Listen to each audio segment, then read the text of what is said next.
আসসালামু আলাইকুম। আমার চ্যানেলে আপনাদের সকলকে স্বাগত।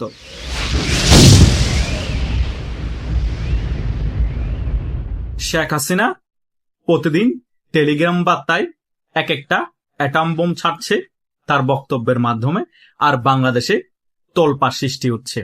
বাংলাদেশে এখন প্যান্ট ভিজিয়ে ফেলতেছে এনসিপির টোকাই সমন্বয়করা এবং জামাত ইসলামীর কর্মীরা। বিএনপিও কিন্তু পিছিয়ে নেই।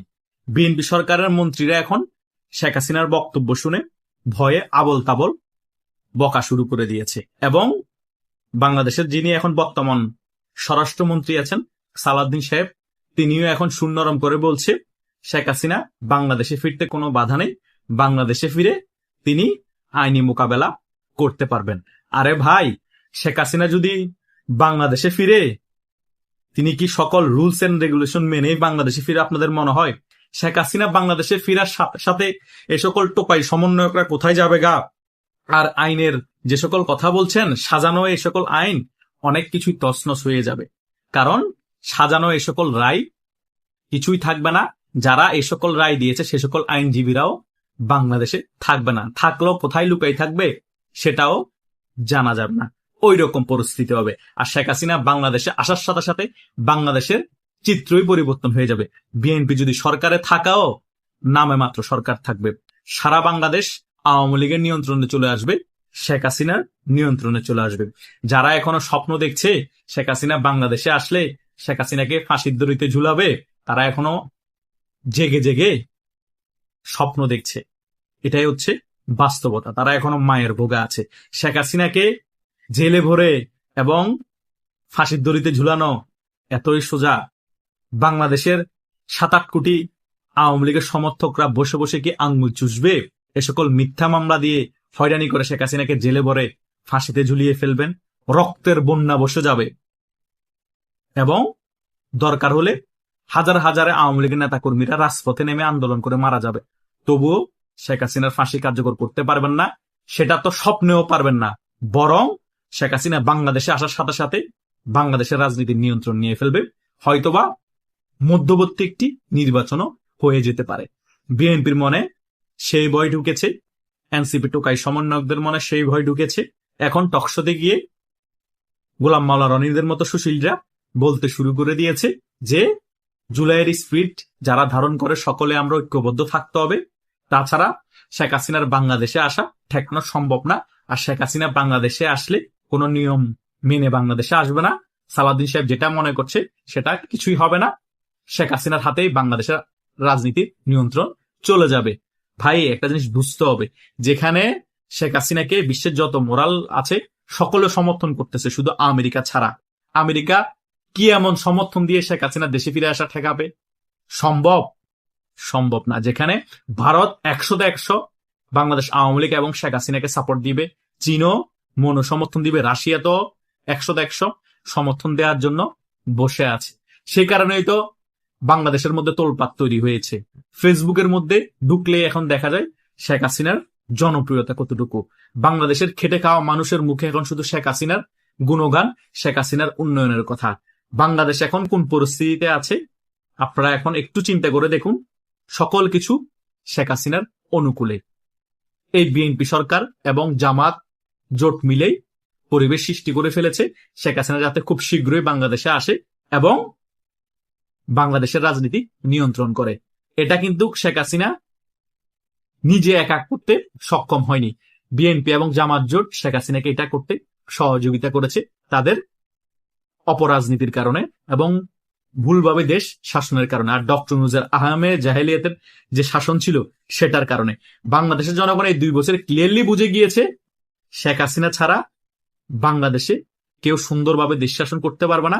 বাংলাদেশের যদি উন্নয়ন করতে হয়, বাংলাদেশে যদি সুশাসন প্রতিষ্ঠা করতে হয়, বাংলাদেশ আওয়ামী লীগের রাজনীতি বাংলাদেশে প্রয়োজন এবং বাংলাদেশ আওয়ামী লীগ আবার ক্ষমতায় আসা প্রয়োজন। বাংলাদেশ আওয়ামী লীগ বাংলাদেশের রাজনীতির জন্য অন্তত মন্দের ভালো। টাকা পয়সা যদি কিছু লুটপাট করেও অন্তত দেশের জন্য উন্নয়নমূলক কাজ করে। কিন্তু এই বিএনপি জামাত বলে নেয় এবং ডক্টর যে সরকার ছিল তারা বলে তারা তো দেশের ছিটে ফোটা উন্নয়ন করে নাই, বরং যে টাকাগুলো ছিল বিভিন্ন মন্ত্রণালয়ে সে টাকাগুলো সকল কিছু লুটপাট করে বিদেশে পাচার করেছে। এখন তো সকল কিছু আমরা বিভিন্ন মিডিয়ায় দেখতে পাচ্ছি 6,000 কোটি টাকা আসিফ মাহমুদ এবং তার পিএসও উঠিয়ে নিয়েছে তার মন্ত্রণালয়ের যে দপ্তর ছিল সেখান থেকে। এবং আসিফ নজরুল কিভাবে কি বাণিজ্য করেছে ম্যাজিস্ট্রেটদেরকে রদবদলে, সকল কিছু আমরা বিভিন্ন জায়গায় নিউজের মাধ্যমে দেখতে পাচ্ছি।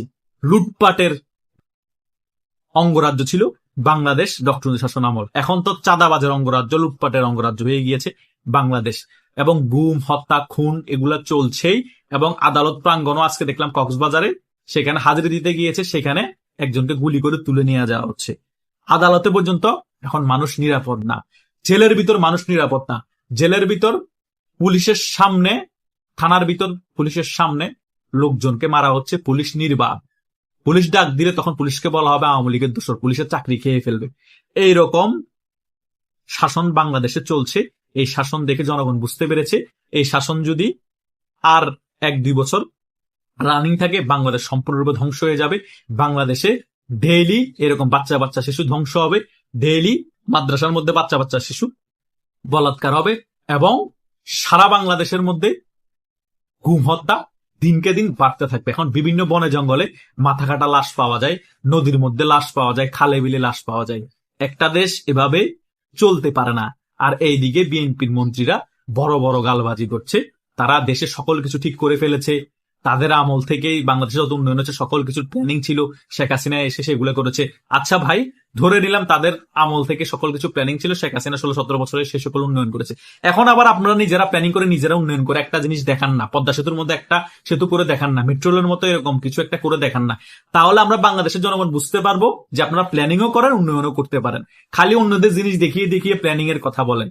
বাংলাদেশে যত উন্নয়নমূলক কাজ হয়েছে সকল কিছু বাংলাদেশ আওয়ামী লীগের হাত ধরে হয়েছে। দুর্নীতি করলেও তো আওয়ামী লীগ উন্নয়ন করেছে। আপনারা কি কার বাল ফেলেছেন? আপনারা শুধু সমালোচনা করা ছাড়া, 21শে আগস্টের গ্রেনেড হামলা করা ছাড়া, আওয়ামী লীগকে দমন নিপীড়ন করা ছাড়া কিছুই তো আপনারা করতে পারেন না। আওয়ামী লীগ যদি বিরোধী রাজনৈতিক দলকে দমন নিপীড়ন করেও থাকে, দুর্নীতি লুটপাট যদি করেও থাকে, বাংলাদেশে অন্তত গণতন্ত্র ছিল এবং মুক্তিযুদ্ধের পক্ষে শক্তি হিসেবে বাংলাদেশে বড় রাজনৈতিক দল হিসেবে বাংলাদেশের মধ্যে আবির্ভূত ছিল বাংলাদেশ আওয়ামী লীগ, এবং বাংলাদেশের সাধারণ মানুষের নিরাপত্তা ছিল, এবং বাংলাদেশে উন্নয়নমূলক হাজারো কাজ করেছে। এটা এখন দৃশ্যমান, প্রত্যেক মানুষের মুখে মুখে এখন শেখ হাসিনার সুনাম। কেন? এটা আপনাদের ভুল রাজনীতির কারণে, আপনাদের অপরাজনীতির কারণে, আপনাদের ভুল শাসনের কারণে বাংলাদেশের মধ্যে শেখ হাসিনা আজ যদি 2-3 মাস যায় আরো বেশি জনপ্রিয়তা অর্জন করবে, এবং বাংলাদেশের জনগণ আপনাদেরকে টেনে হিস্ট্রে ক্ষমতা থেকে নামাবে এবং শেখ হাসিনাকে বাংলাদেশে ফিরিয়ে আনা আবার ক্ষমতায় বসাবে। বেশি সময় নাই। শেখ হাসিনা সে কারণে কনফিডেন্স নিয়ে বলছে পালা বদল আবার হবে, এই সরকারের আওয়ামী লীগ আবার ক্ষমতায় আসবে, আমি 6 মাসের মধ্যে শীঘ্রই বাংলাদেশে ফিরে আসছি, সকলে প্রস্তুত থাকবে। এমনে এমনে ভারতীয় সাংবাদিক গৌতম লাহিড়ী বলে না 1 কোটি মানুষ জড়ো হবে ঢাকা শহরের মধ্যে, 100%। শেখ হাসিনা আসার আগে প্ল্যানিং করে সারা বাংলাদেশের সকল নেতাকে যদি বলে দেয়, এমপি মন্ত্রীদেরকে যদি বলে দেয় আপনাদের কর্মীদেরকে ঢাকায় আসতে বলুন, 1 কোটির বেশি হবে। আবার ঢাকার মধ্যে আওয়ামী লীগের সমর্থক আছে না, ঠেকাতে পারবেন? পারবেন না। আইন শৃঙ্খলা বাহিনী এখন ভালোভাবে ক্লিক করছে না, সেনাবাহিনী ব্যারাকে ফিরে যাবে, বিজিবি বিজি থাকবে, সীমান্তের মধ্যে বিএসএফ এর সাথে অলরেডি বিভিন্ন ভেজাল চলছে। সেই কারণে তো আপনারা কি করবেন? জামাতের মিলিটেন্ট বাহিনী নামাবেন? কাজও বানার ভাই, মায়ের চোটে পায়খানা করায় ফেলবে আওয়ামী লীগের নেতা কর্মীরা। সামনে ওইরকম পরিস্থিতি আসতেছে।